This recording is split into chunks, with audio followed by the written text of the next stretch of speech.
Currently, I'm doing the Lakers.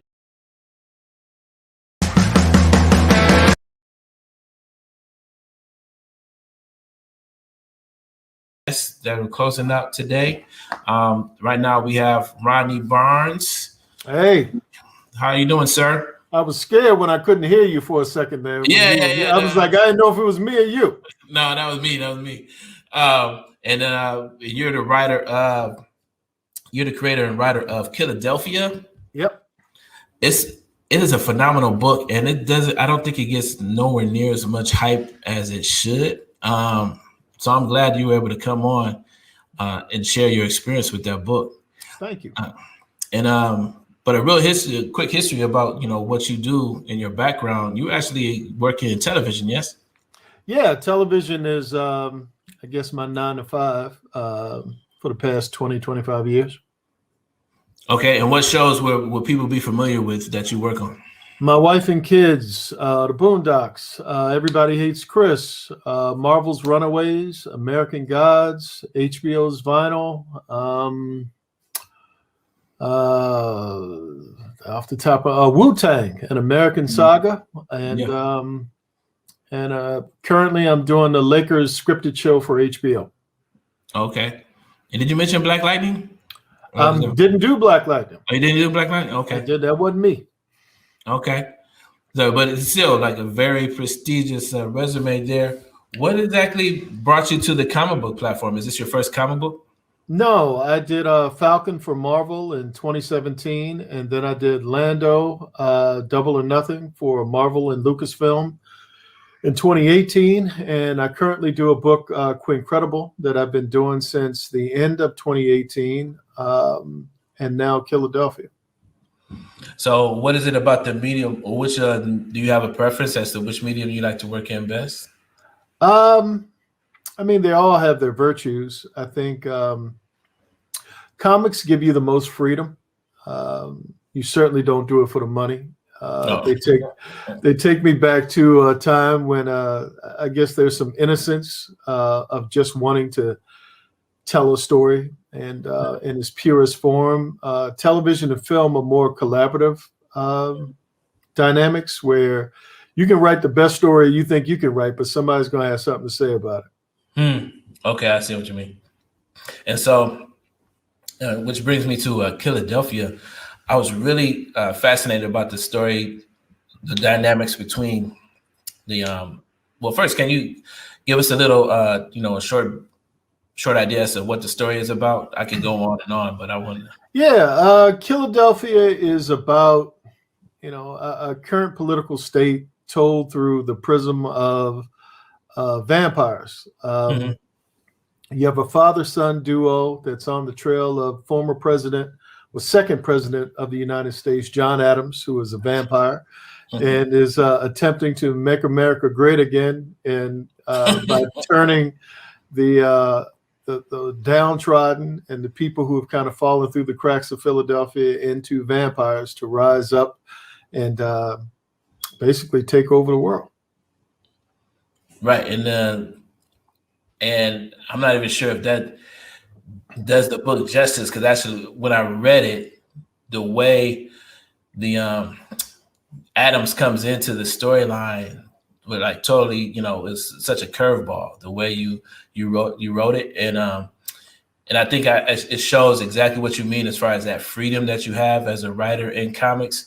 That is sort of like you can tell this story that seems like so off the wall and so nonsensical to some degree, or whatever the case might be, that you don't have to, debate the storyline or where the story is going with anybody. You can just, put the story on the page and see what it goes how it goes from there.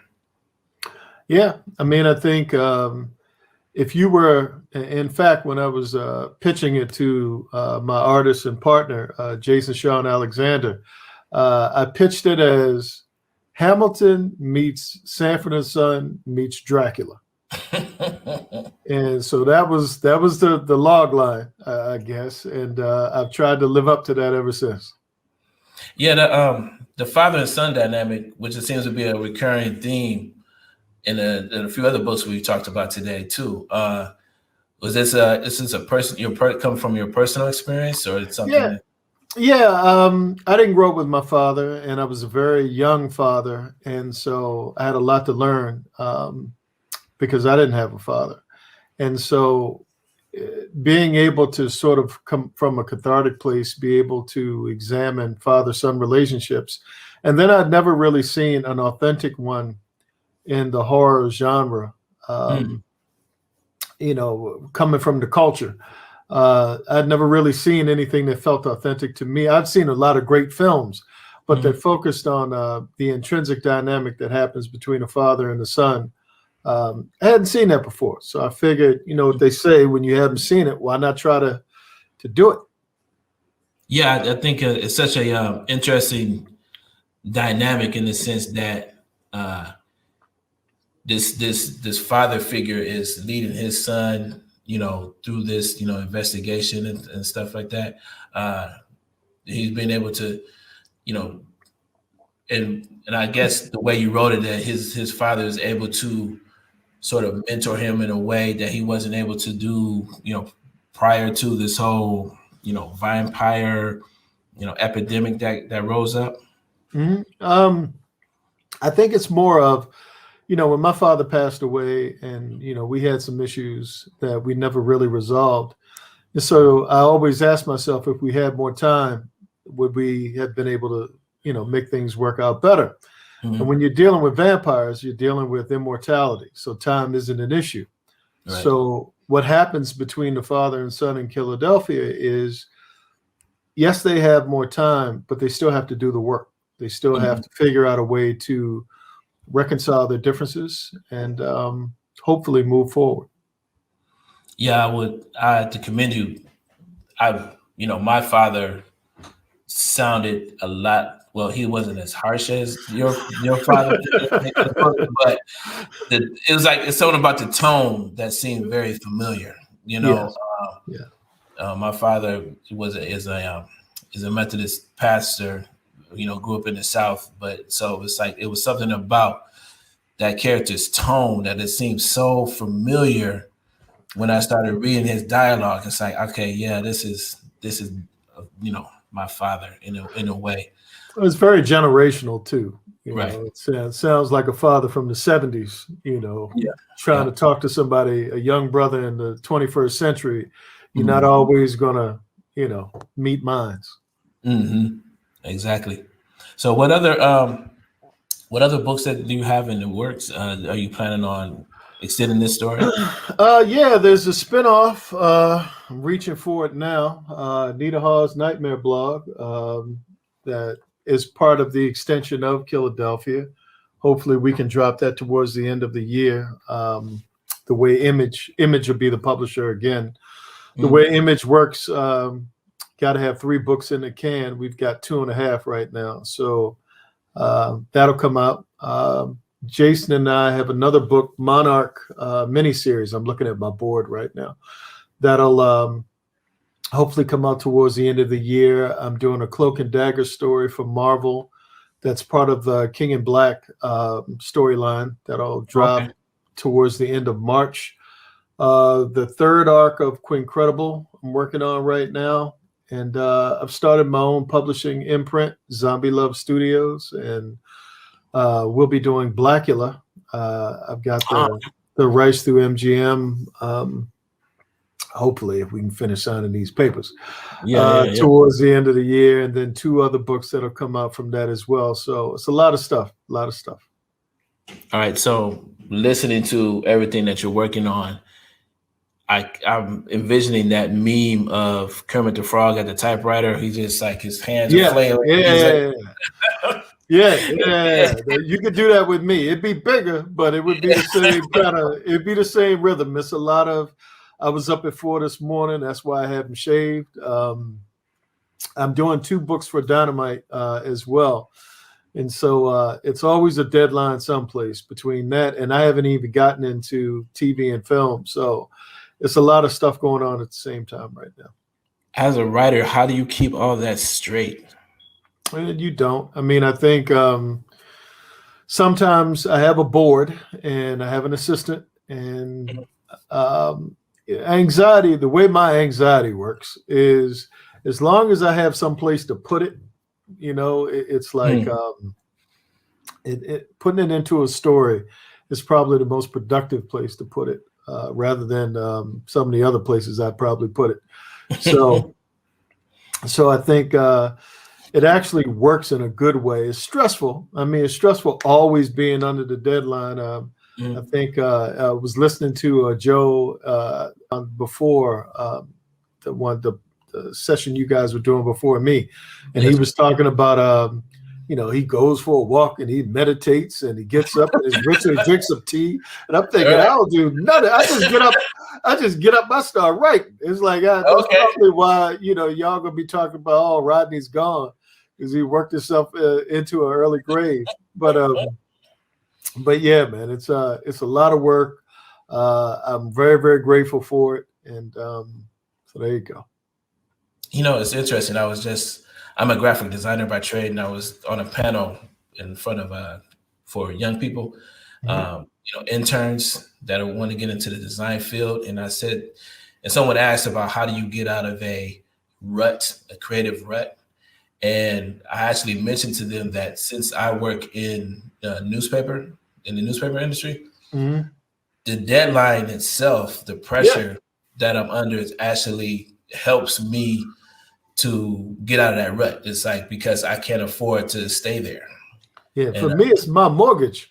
Mortgage to these kids. These kids every day they keep wanting to eat. They keep coming. I'm hungry again. So between that and these bills coming, I can't rut. There's no room for a rut. Let's put it that way.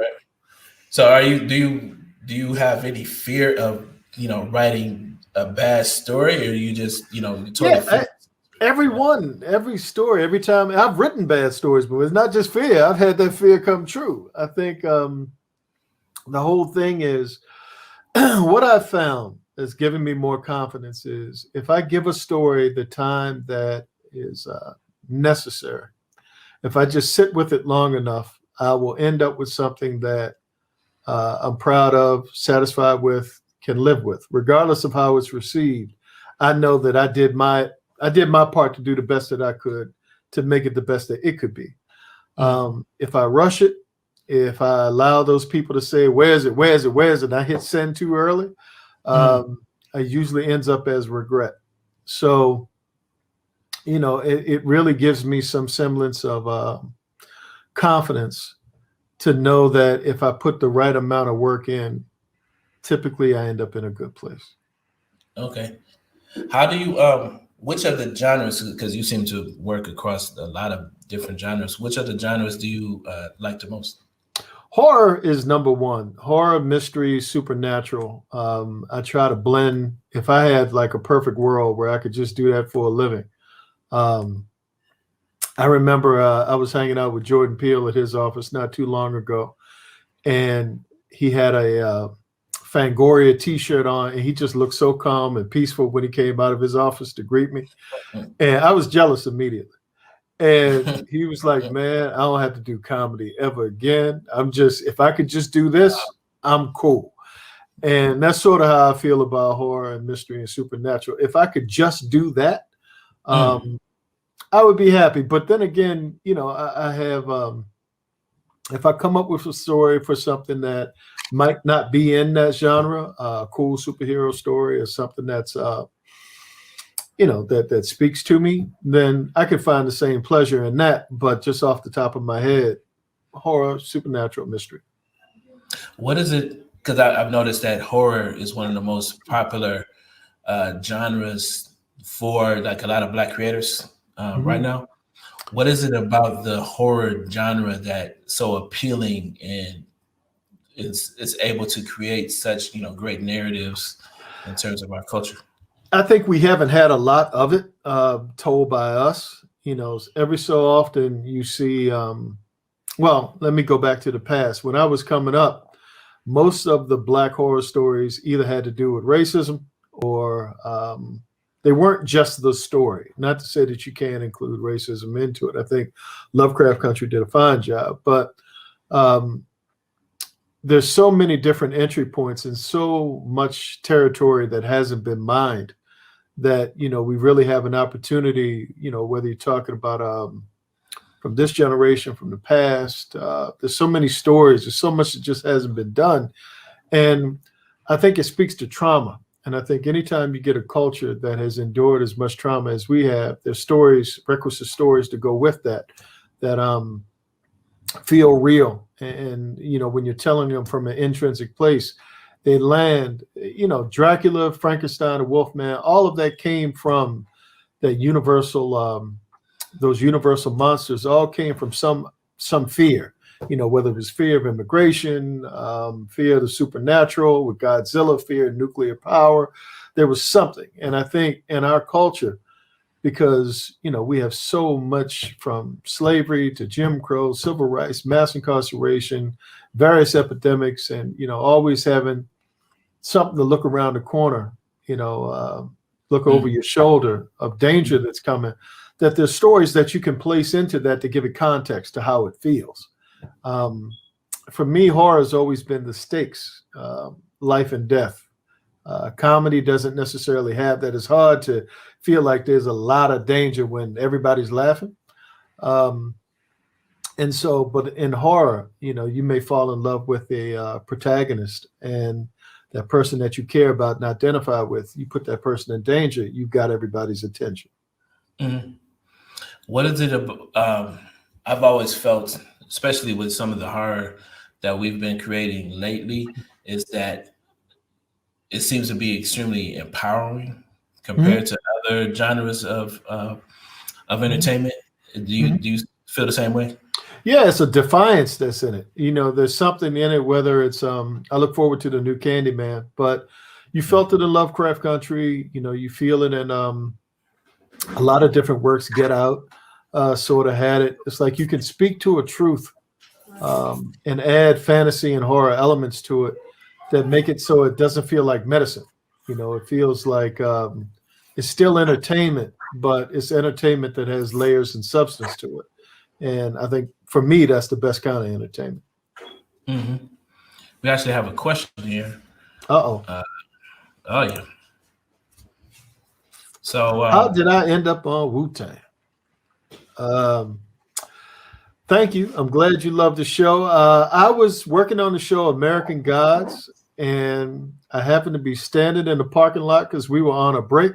My phone rang, and it was the RZA, and who just gave me a blurb for Philadelphia. Thank you, Riz. And he basically offered me the opportunity to be on the show, to write on the show and help produce the show. And it was a great experience. It was cold. I will say that if I'd never have to go back to Staten Island again in the winter. I learned something about myself that I don't ever need to be that cold ever again. But the process and the environment of Wu-Tang is still family. And, I miss those guys. I love them, and it was just a great experience. Oh wow! Do you have any stories that sort of illustrate the camaraderie? Oh, just that we were all able to. And when I say camaraderie, I'm speaking mostly to the writers' room and the producers. I mean, we just had a natural rhythm and flow. And RZA and Alex C, who ran the show, we were all able to bond in such a unique way that it starts to feel like family. It's like television writing and writing in general can be a very lonely experience. You oftentimes are shutting the door, going in a room, and you're by yourself for however long you do what you do. and the camaraderie sometimes when you find a group of folks that just fit together. And that's what we had in the Wu-Tang room and on the Wu-Tang set. It just felt like family. And just the whole general vibe and flow, of course, again, led by the RZA, who's a good brother. And I miss those guys. It was just a lot of fun. Yeah, it's very interesting because I know they have a lot of ties and are fans of comics. So I think that that experience might have been, just the fusion of comics and pop culture to the music and, martial arts and all of that sort of makes their music evergreen. It's like it doesn't, it's still relevant to this day. And I think that's why it's become such it's almost got like that. It's more than a cult following, but it's just you have so many followers. It's like a religion in a way. People, if you love Wu-Tang, you love Wu-Tang. And, I've come to find that as much as a lot of other things that I've done, Wu-Tang stands out a lot. I get a lot of Wu-Tang questions. Yeah, I imagine so. And what I've always hoped was that there would be, a way to someday bring that type of, I don't know, hype and notoriety to comics. It just seems like it's such a hard to pull off. I think, anytime, I think distribution plays a role in it because not a lot of folks have comic book shops, in their neighborhoods. I think comic books cost a lot more than they did when I was coming up. It's like when I was a kid, comic books were everywhere. They were in the corner store, they were in the liquor store, drugstore, everywhere you went, there was one of those spinners. Like I got one in the corner right there of comic books. And so I was surrounded by them all the time. And now I remember I'm from Annapolis, Maryland, and I took some kids. I went back home to talk to some kids from my elementary school, and they had never seen a comic book before.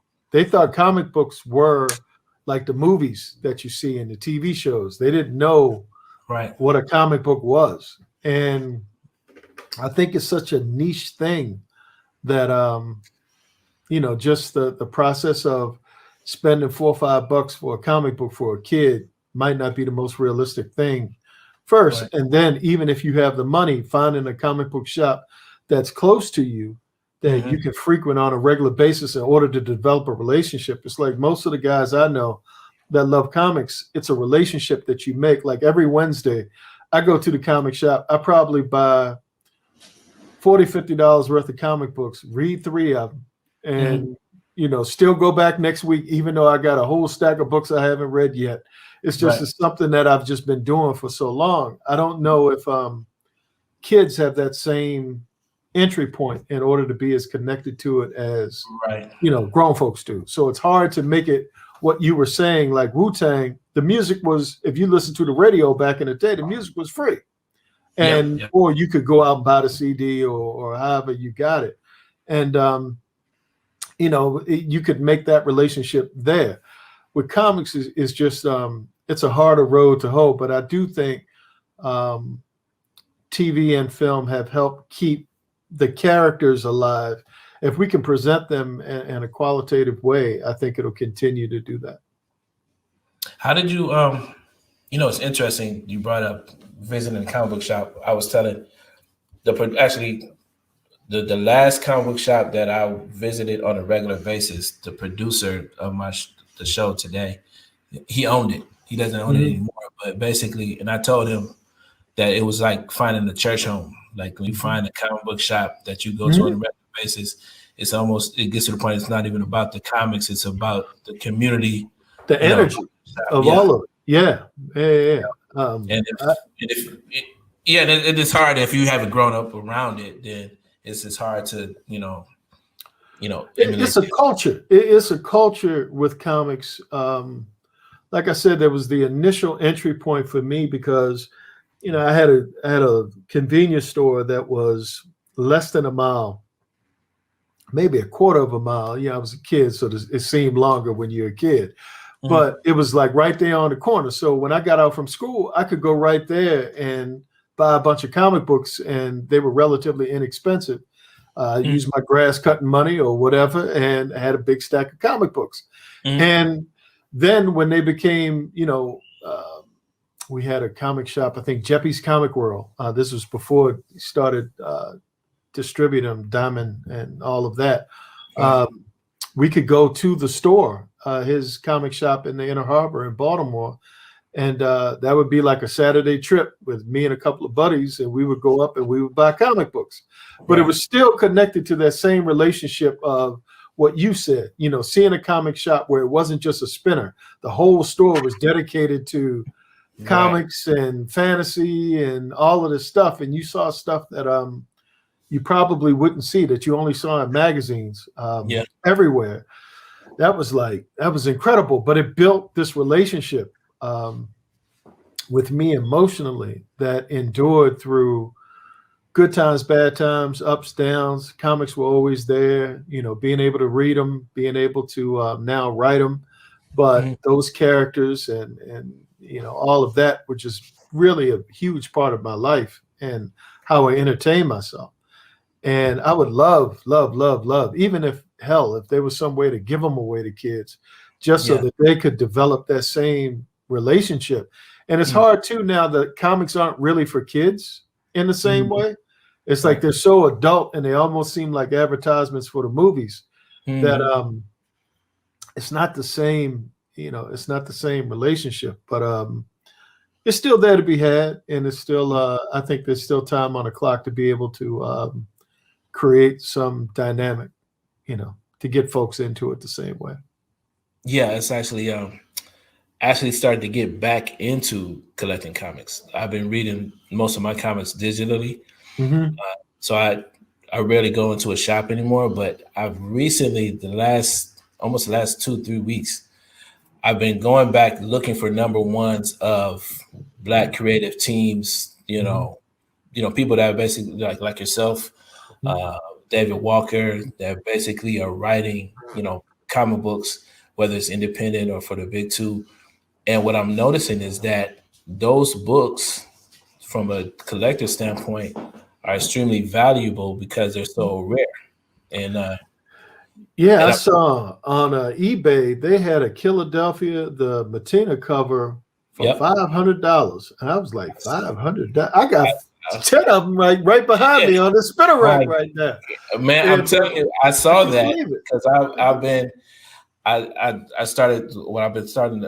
been looking for books like specifically, and what happens is those variant covers are extremely valuable, and I've been noticing the trend. It's with a lot of these Black creators, like recently. It's like especially if they have a, you know, all Black creative team, or it's the Black writer. It's like the lead characters are Black. It's something about this culture in comics, this moment in comics, that is creating some value there. I can't necessarily put my finger on it.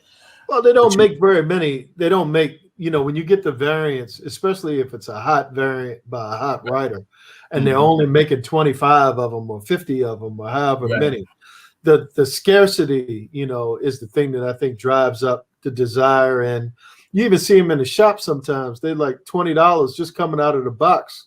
You know, they're charging, you know, $20-25 for a variant cover because it's so scarce. Yep. Yes. Exactly. And then because I came across I've been, you know, looking for some of these hip hop variants that Marvel put out, and some of those covers are extremely valuable now.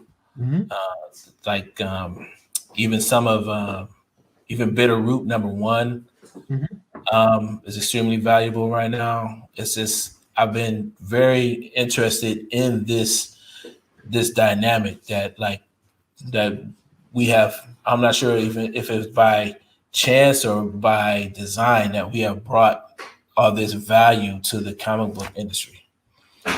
Yeah, I mean, I think to what you said before, you know, beyond just getting new readers in for the old heads or for the diehard comic collectors, I think variants, you know, getting hot variants in is a great way to create some sense of visibility for your book. You know, it can create a tone that makes it more attractive. I know most folks, I was on a panel the other day, and one of the folks said, something I had never really considered in that way. Like when people first go into a comic shop to buy books, they look at the cover if it's something new to say, and that cover is kind of, or they may flip through and look at the art to say whether or not they're going to get it. So if you get a really hot cover, sometimes they won't even read the book. They're buying it for the cover and, or the collectible aspect of it, like you were talking about. Right. So, in Philadelphia, we have 2, sometimes 3 variants. And Jason Sean Alexander, the artist for the book, he's been able to get some phenomenal folks to come in. Everybody from Neil Adams back in the day, Bill Sienkiewicz, just like everybody who's Scotty Young, the Patina covers, Patrick Reynolds. Like we've had some really great guys do a lot of covers. And Todd McFarlane did our cover for 12 variant for us. And so, it just makes folks who are natural fans, it gives them some semblance of, oh, I know that guy, or that's my favorite artist, or they're fans of that art. So they're willing to give the book a look because they dig the cover. Yeah. I was just sharing this with a few guys the other day that the last time I was in the shop and I was looking at the racks. For as long as I've been in comics, like I grew up reading comics in the 90s. So that just when, the comic book shops are coming around and stuff like that, the direct market was taking off.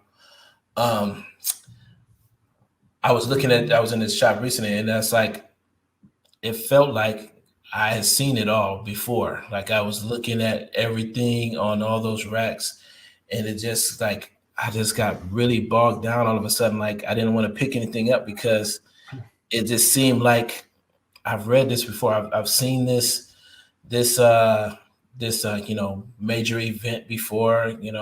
I've seen this type of character, this world bending, idea before. What have you found? Have you found books that have sort of broken that for you? It's mostly independence. I mean, I know how you feel. Like I grew up where Infinity Gauntlet was a big deal. Crisis was a big deal. It's like when it was only like each company had maybe one or one a year or maybe 2 a year where all the characters were getting together. And now it seems like every 3 months, there's this a big bad is coming to destroy everything. So it doesn't feel as how can I say it? You feel like you're being inundated sometimes with events, Exactly. So I get how you feel. And for me, being able to read, Something Is Killing the Children or Ice Cream Man or the indies, feel so personal. It's like what you were saying about Philadelphia. They feel it's a different tone than the big 2. I love the big 2, but it's hard to completely do like Batman and Superman have so many stories that have been told about them, and they've had so many different iterations of the character being really, really strong or not that strong, or it's hard to feel like this is new. But every once in a while, you find it, dead, alive, back. Maybe he's dead this time. His father came back. No, that wasn't his father. That was a Robin. It was how many? I don't know how many Robins there are. Sometimes people say, "Oh, that was Robin." I was like, Dick Grayson is Robin. No, there's a bunch of other Robins. They're black ones. There's all kinds of Robins there. And so once you've seen a lot, I can understand for this generation that maybe hasn't been around as long as you and I have been reading books, when they see an event they could get excited by it in a way that you would hope somebody would get excited by it. I get it, and I also get it from a publisher's point of view. When you have a struggling market, you have to do something to generate interest. You have to keep injecting new life into it. I think for old heads like me, it just makes it hard to follow the continuity because, every year you got the new 52, you got the new this or the new that. Right. And that it doesn't feel like you can't just jump in. It feels like if you weren't there from the beginning, you don't know, this happened and that happened. So I get how it could be frustrating to go into a store and feel overwhelmed. But that's why, like I said, the indies, I start from the indies and then kind of move out. I'm in the store anyway. If I'm over with looking at the indie books and I find 3, 4, 5 that I really dig or I'm willing to give a shot, then I bleed over into Marvel and DC and I look at what's interesting and, who's on Black Panther now and who's doing this and who's doing that. And I end up picking up 10 more books just because I'm there. Now, is that where you find your inspiration for all your writing, or where do you find your inspiration? Again, I told you that mortgage. You can't forget that quick. My mortgage is my inspiration. My kids, and private school is expensive. That's my inspiration. I think what comics do for me is kind of like therapy in a way. It connects me to something that's innocent and pure, at least to that place. Like I said, comics have been there my entire life. Whether I was up, down, someplace in between, there was always some book, something that I could turn to and find that emotional connection that wasn't dependent upon anyone else or anything else. And like I said, television is such a collaborative dynamic that there's so many hands in it. And the same thing with film. That's work. It's satisfying work, but it's work nonetheless. Comics are comics. It feels like work now when you got an email box full of where's my stuff. You were supposed to, your deadline. You said you'd have it to me Friday, and I said you got the wrong Friday. I meant the next Friday. But other than that, it still feels like, another thing too is the community. You get a bunch of comic heads together, regardless of age. We all sort of fit a thing. Whether you can argue comics, whether you can be on the same page, whether we're talking about the culture as it's represented in comics. It's something beautiful about that idea. Just a place where people with huge imaginations that love the medium can all get together and. That's the better part of Twitter. That's the better part of conventions. It's the better part of doing stuff like this, is still feeling like a sense of community. And in a world where I think oftentimes you can feel detached, and it's a way of feeling like you're still a part of something. I kind of dig that too. Now, what's interesting as a writer, like when you have the story in front of you, you controlling so much of the narrative of how things happen, the timeline and things like that. I found it interesting as a writer, how much of your actual career were you able to narrate yourself or control? Like how much of what you've done in the last, how long have you been in, as long as you've been in writing, how much of it were you able to actually write and map out yourself, and how much of it was sort of just, fell into place for you? I mean, I've mapped all of it out. Whether or not somebody came along and spilled something on the map, or drew something on the map, that's damn near everything. That's called notes, or, someone saying, no, I think we should do it this way. But virtually from the beginning, I mean, if you're talking about TV as well as, comics, I've been fortunate that I'd say 65% of everything that I've done, I've been able to do it the way that I wanted to do it in some way, shape, or form. Again, you always have networks, you always have producers, you always have folks who come in and sort of have their say, and you got to listen to their say. Whether it makes sense or not, you still have to do it, because at the end of the day, that's what this all is. Even in comics, you have editors that come in and want a character to do a different thing, or they want a different tone. But, all in all, I was a security guard at Walmart at one time, so this is all gravy at this point for me. It's like Okay. somebody, doing it my way is relative because, hey man, somebody, hey, lock that door up. Yeah, check that over there. This is way better than that. So, Okay. there you go. So what was it? How did you get into writing, or how did you get into all of this at all? Well, there's duality to that question. I think Okay. writing found me. I didn't find it. I've always had a relationship with words. I had a teacher tell me in junior high school that if I concentrated on being a writer as much as I did being a class clown, I might one day be a decent writer. And that's stuck in the back of my head. I think as far as the professional side of writing, I tried to do a bunch of other things and failed. I wasn't the best student. Tried to be an athlete. That didn't work out. Tried to do a lot of things between zero to becoming a writer. And writing was the only thing that I applied all of myself to, that I just really, really, really focused on.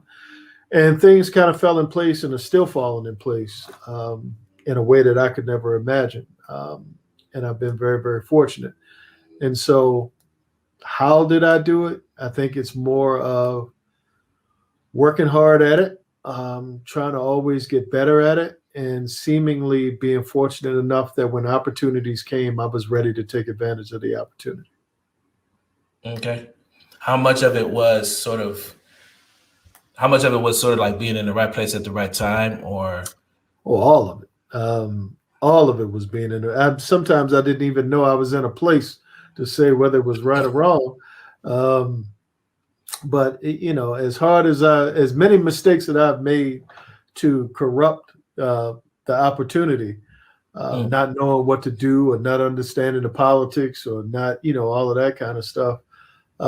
Seemingly, I've been fortunate enough to find the right people to guide me and put me back on the path. And, it all comes down to people. It all comes down to relationships, they say, but also awareness, understanding that you can make a mistake and maybe go left when you should have gone right. Mm-hmm. But if you're able to listen, learn from the mistakes that you make, you can always get back on the path and hopefully find your way. But like I said, I've been fortunate that a lot of folks have come along and helped show me the way as well. Okay. We have a question here. Uh-oh. Yep. Let's see. What do I think of manga? I really, really dig manga. When I was over in Hong Kong, I read a lot of manga. The story and the pacing is different, and it's funny how, culturally over there, manga is so huge. Whereas like we were talking earlier about comics and how comics are, you got to find them. It almost feels like a cult thing sometimes, or subculture. I really dig manga. I dig the layers in manga. I dig how you can infuse philosophy and a lot of different subject matter into it. Same with anime. I think it's its own unique form of storytelling that I wish we had more of over here. Do you see?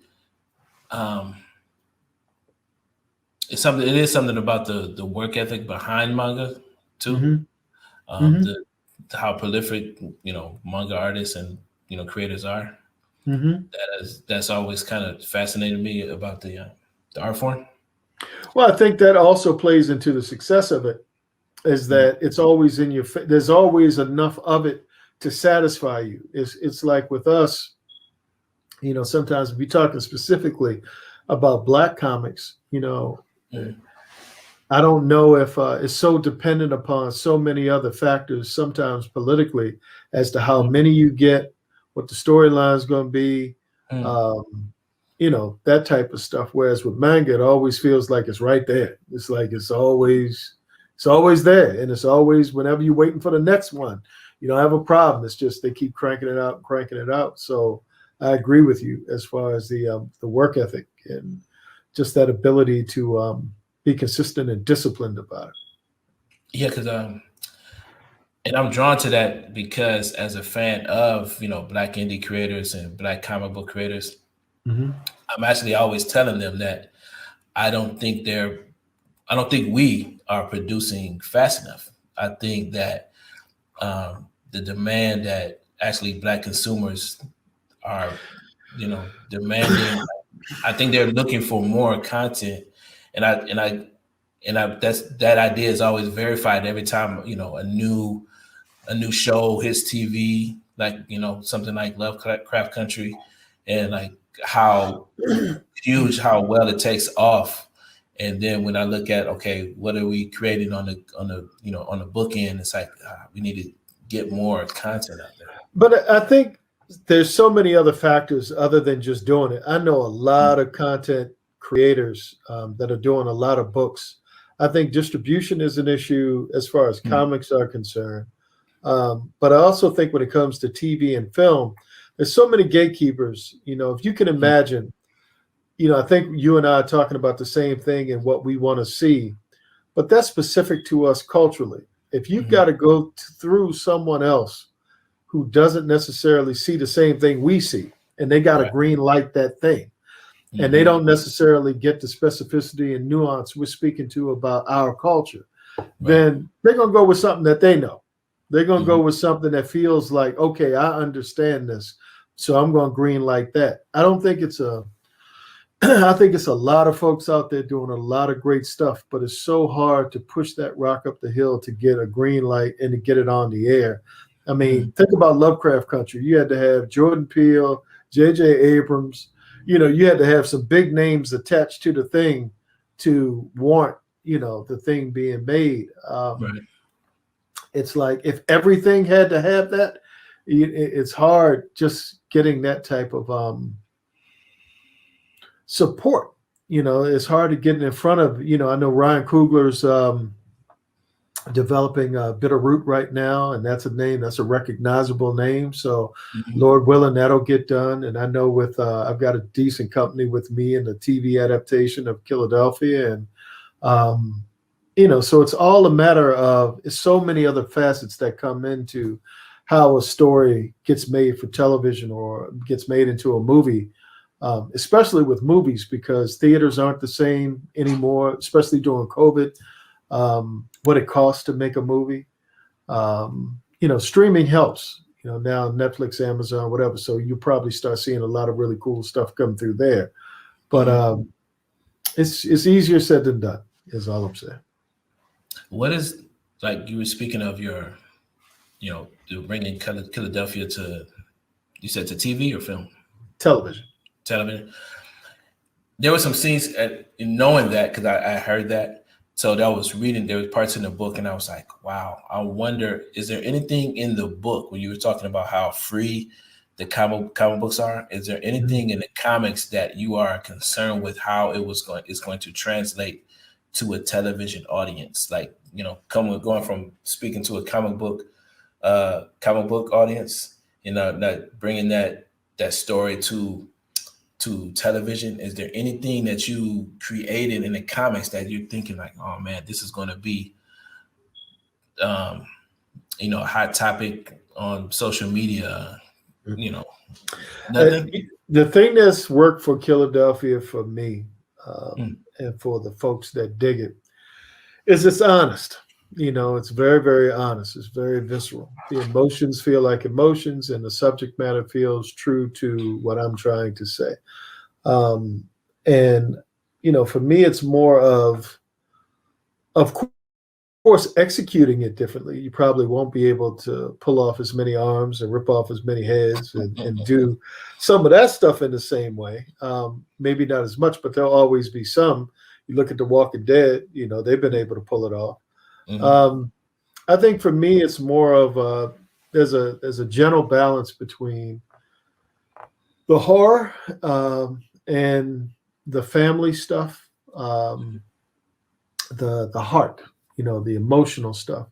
Being able to create a seamless sense of the two, a balance of the two, whereas the book sort of does it in a different type of way. Like in the book, I may have one issue is very, very active and violent from start to finish. In television, I might have to balance that out a little bit better. I may not be able to go balls to the wall and, all of that.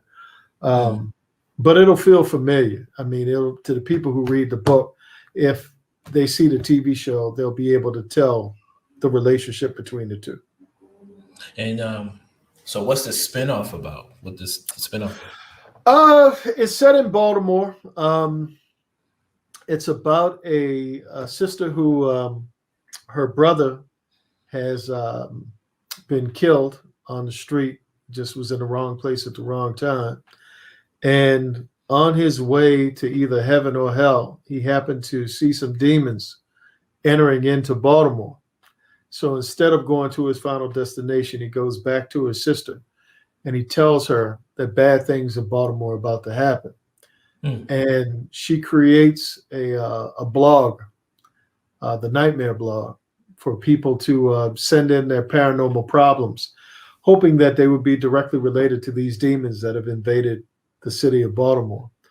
And just so happens that someone hits her up, and she's on the investigation of trying to take a demon out of, to stop doing certain things to a certain family. I can't give too much away. I probably already have already. But she's basically doing a paranormal, grassroots paranormal investigation that's sort of connected to her love and commitment to her brother and his memory. Oh, that sounds awesome. Is there, we got a few more minutes here. Is there anything you want to close out with? Not really. I mean, I appreciate, what you guys are doing and talking to all of us and all of us Black creators and, keeping the word out there of what we're doing and what we're all about. It's always important. Yeah, I appreciate it. Actually, I got some time.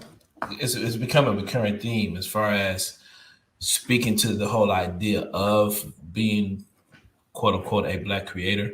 That whole idea of, wanting to be known as good as opposed to be known as, the Black writer or the Black illustrator or any of that nature. But what I find so fascinating is that to a degree, without this designation, for some of us, there wouldn't be an opportunity.